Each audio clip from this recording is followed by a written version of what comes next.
And it looked like Kevin Stefanski is definitely not making any changes at the quarterback position. He has gone viral from taking some digs at not only Shedeur Sanders, pretty much all the fans, guys, from this. Now, today was another media day for Cleveland Browns head coach Kevin Stefanski, and for whatever damn reason, he made it his business to open up his damn press conference, letting everybody know, bruh, I'm sticking with Dillon. Now, we know Dillon Gabriel played horrendously bad. I mean, hella bad. I mean, it don't get no better than this. Dude is missing wide open players. Breaking news, and this one hits like a blindside blitz. Kevin Stefanski just dropped a confession about Shedeur Sanders' future so wild, it makes reality TV feel like preseason filler. This wasn't some throwaway comment, it was the kind of moment that makes you stop mid-scroll, replay it, and wonder if he really said what you think he said. And if you believe you've figured out Shedeur's next step, not a chance. This twist is about to flip the whole narrative on its head, and it might be the most chaotic turn the NFL's seen all year. How do you combat that as an offensive, whether you're Dillon or the offensive line, how do you combat that? Well, I think philosophically there's different beliefs in how you rush the passer. Ask Coach Schwartz about, if you want them batting a bunch of balls or you want them rushing the passer. So there's a give and take. We have Shelby, obviously, who's a master at it. So there's a way to rush the passer and have that innate sense of when to get your hand up to match the quarterback's hand. So been around a lot of guys that do it really well. Certainly they have a group that's very aware, both at the defensive line level and at linebacker and safety level, ball aware. Just when it felt like the drama couldn't climb any higher, the whole thing kicked into another gear. Shockwaves are rattling the football world, or at least the part of the internet that treats Twitter like a full-speed collision drill. Because Kevin Stefanski has doubled down on his stance with the confidence of a Vegas gambler who thinks Blackjack ISN, TA game, it's a philosophy he's ready to die on. But Kevin Stefanski made it his point. He's intentionally trying to get fired at this point. I am convinced that he's trying to get fired. He is not making a change of quarterback. Guys, let's listen. Yes, it does. But I just want to make the point that we just have to be better in every area, and we'll look at everything we do, including, how we're putting these guys in position to succeed. Are we doing enough? When I say looking at every position, are we doing enough with the quarterback position? Do we need to do a better job? And I think I know the answer is yes. The man isn't blinking, isn't hesitating. Isn't reading the room? He's not even glancing around to see if a smarter decision is jogging by in the distance. He is riding with Dillon Gabriel like it's the last functioning life raft on the Titanic. And not just riding, he's gripping it like somebody hid a winning lottery ticket inside Gabriel's shoulder pads, refusing to let go for anything. Quarterbacks have ups and downs, and you never really know what they're... It's like, Kevin, just answer the stinking question. I don't know that he could. I don't know that he looked at it and was like, oh, yeah. So he just didn't want to lie? I just don't know that he had an actual answer of like, this is where Dillon's gotten better. If I were to ask you that, where do you think Dillon's gotten better in the 5 weeks? He put his whole ass under a 22-yard pass. I saw people online trying to tell me that the all-22 clip shows a much better angle. Yeah. There's no angle of that's just going to make that look good. Is it from the ground up?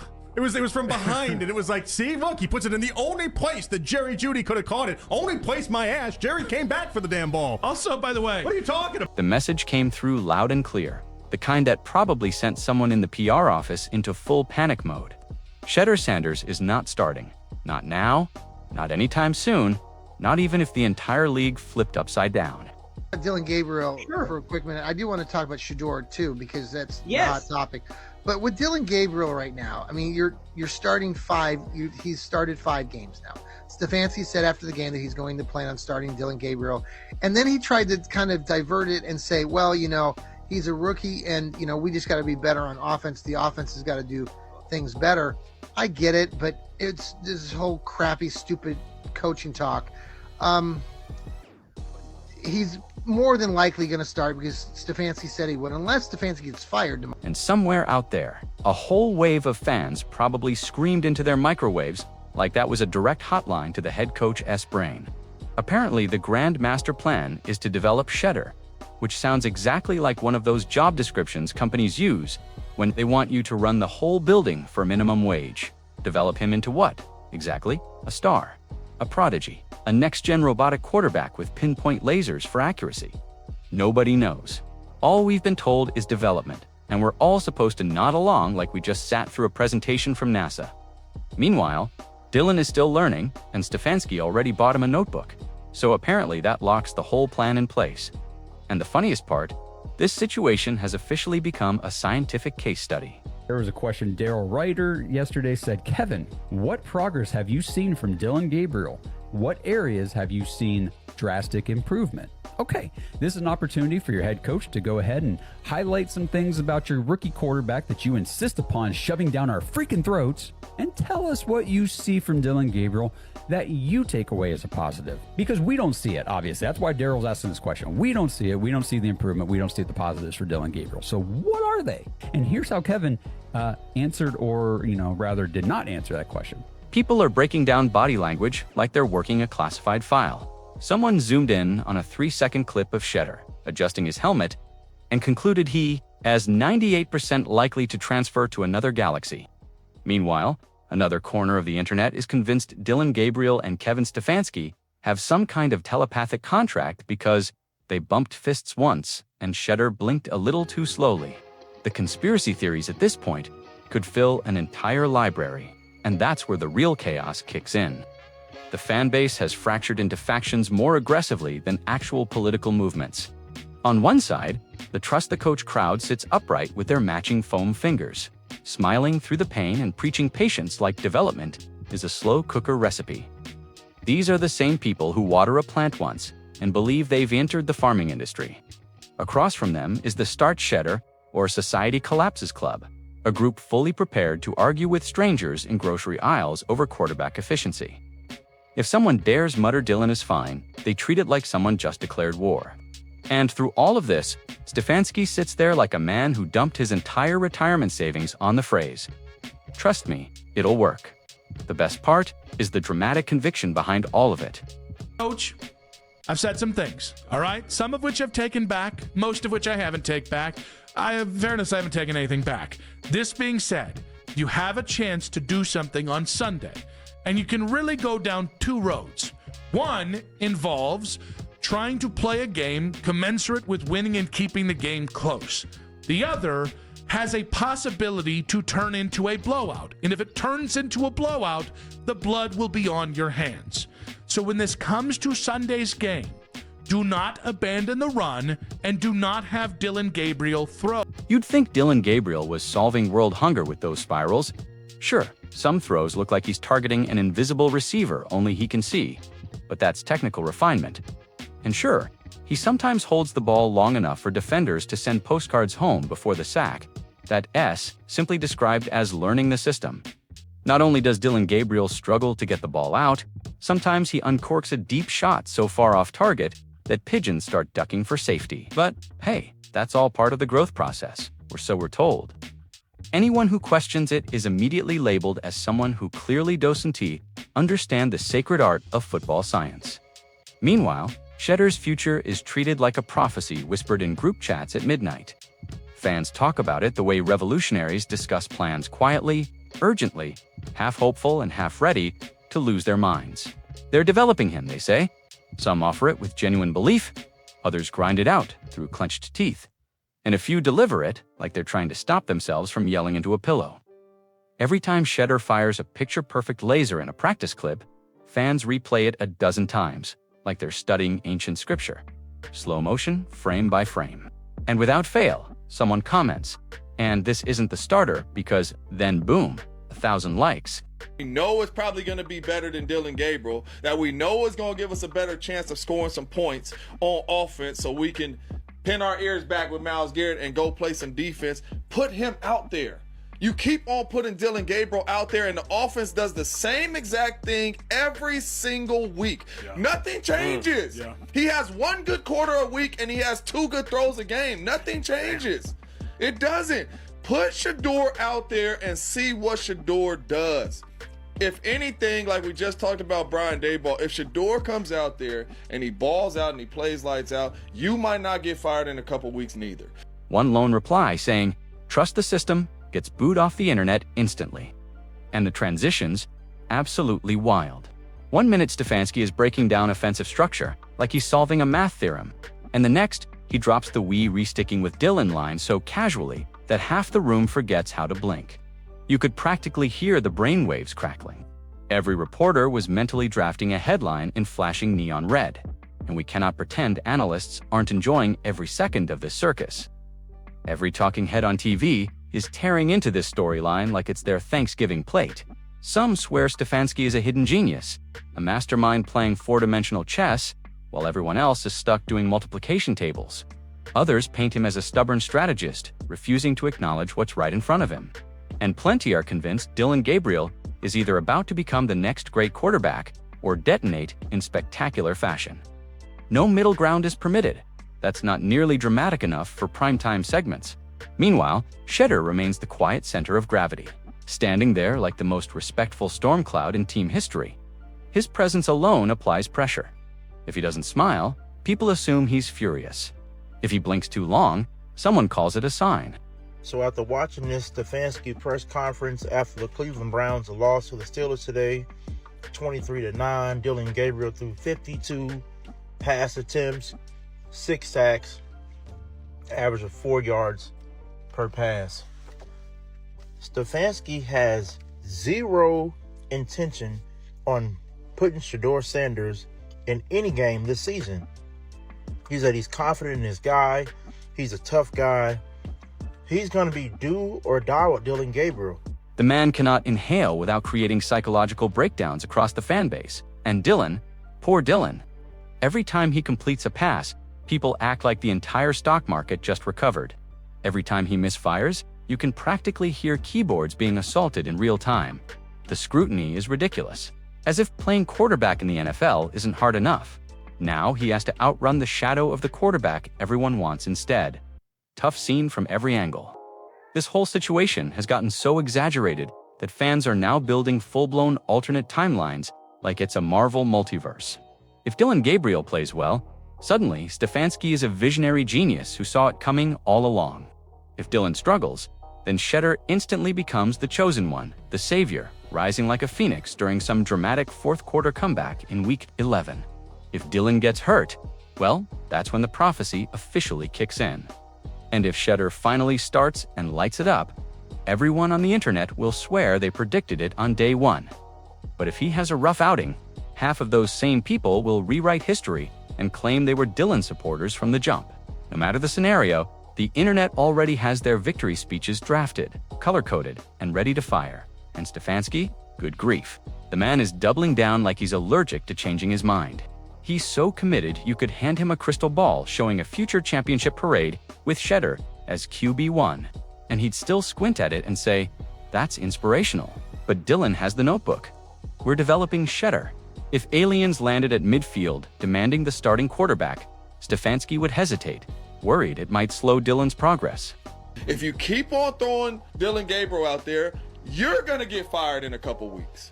That is what's going to happen. And then you know what's going to happen? That assistant coach that comes up in there, you're going to be like, Shedeur, you ready? Because he's going to be looking for Shedeur to go out there and play well. Dillon Gabriel has had his chance, and he shows us every week that he's not ready. It does not mean he's not going to be a solid quarterback in the league, but right now, you're not ready. We're going to get this other young fella an opportunity to go play. But I'm so tired of hearing Stefanski stand up there and act like you don't even want to talk about a player on your team.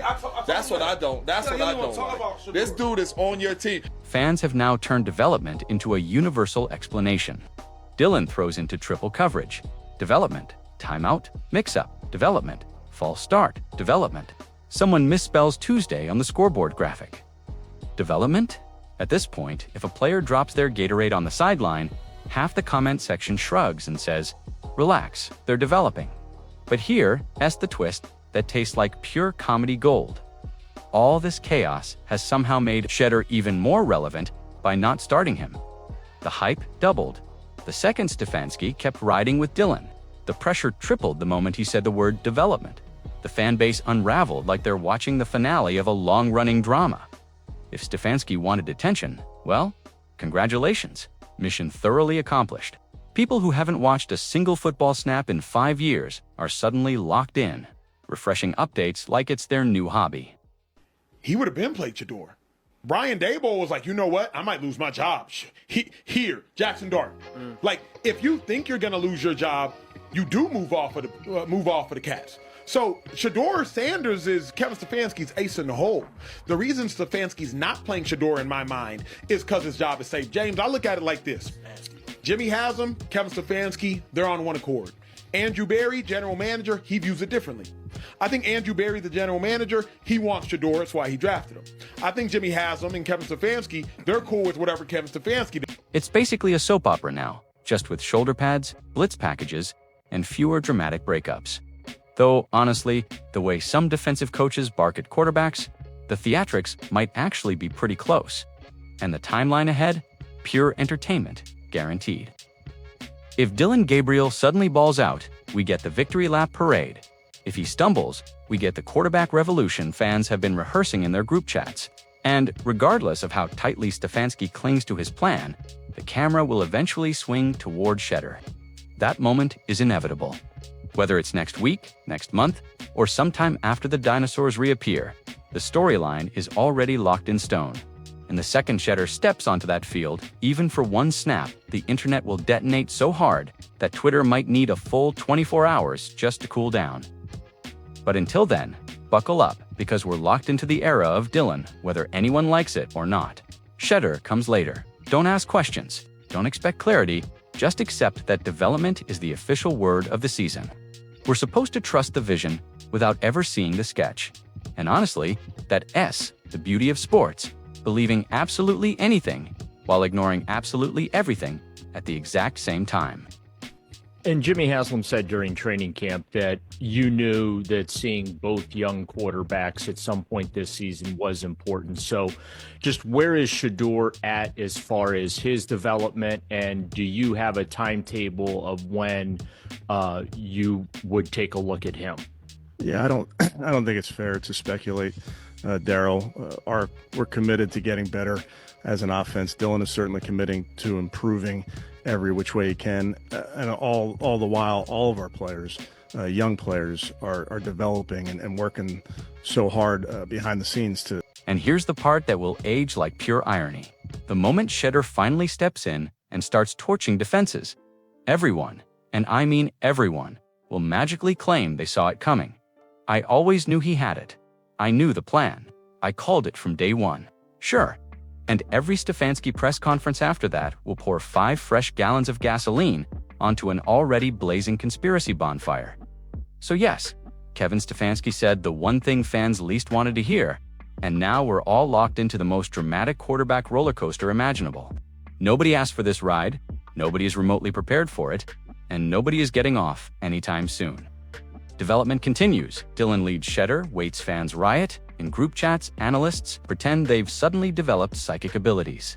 And Stefanski holds the line with the kind of stubborn commitment that suggests he's ready to ride this decision all the way to whatever ending the football gods have in store.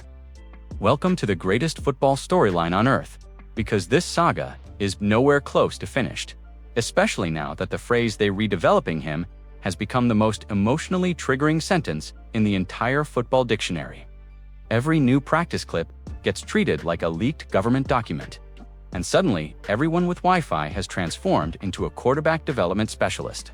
Juve got people who once thought a blitz was a laundry detergent, now breaking down footwork and throwing mechanics like they're rehosting a masterclass on ESPN.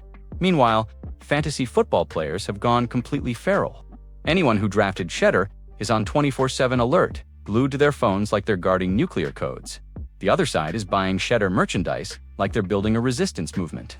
Tailgates are now one wrong comment away from becoming full-blown history documentaries and analysts.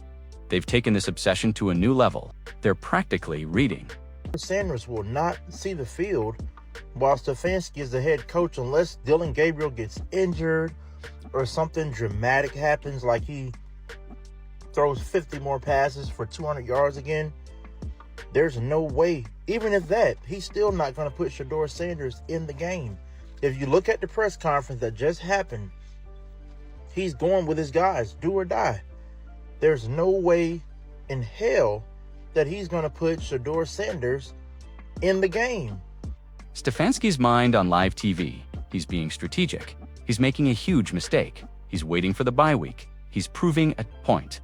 Every single take delivered with absolute confidence, as if any of them actually know what's going on in Stefanski's brain. And here's the funniest part. No matter what happens next, somebody out there is going to claim they were right. If Dillon succeeds, the loyalists will pop up instantly with the "We told you" chorus. If Shedeur eventually takes over and lights up the league, the rebels will rise from the ashes, insisting they were the chosen ones all along. And if both quarterbacks somehow play well, the internet might actually self-destruct from pure confusion. The most cinematic ending imaginable isn't even unrealistic anymore. And when Shedeur finally takes the field, even for a moment, every camera in the stadium will snap toward him at the exact same second. Because that's the real beauty of this entire saga. There is no losing outcome, only entertainment. If Dillon dominates, the storyline becomes loyalty rewarded. If Shedeur dominates later, it becomes perfection unleashed. If both struggle, the drama becomes award-winning. Stefanski isn't just coaching football right now. He's accidentally running the best improvisational TV show the sport has ever produced. And like all great franchises, this one has fans screaming, pacing, arguing, overanalyzing, praying, and refreshing Twitter like it owes them rent money. And if you've been riding through all of this chaos with us, don't forget to like the video. And drop your thoughts in the comments because this roller coaster is just getting started.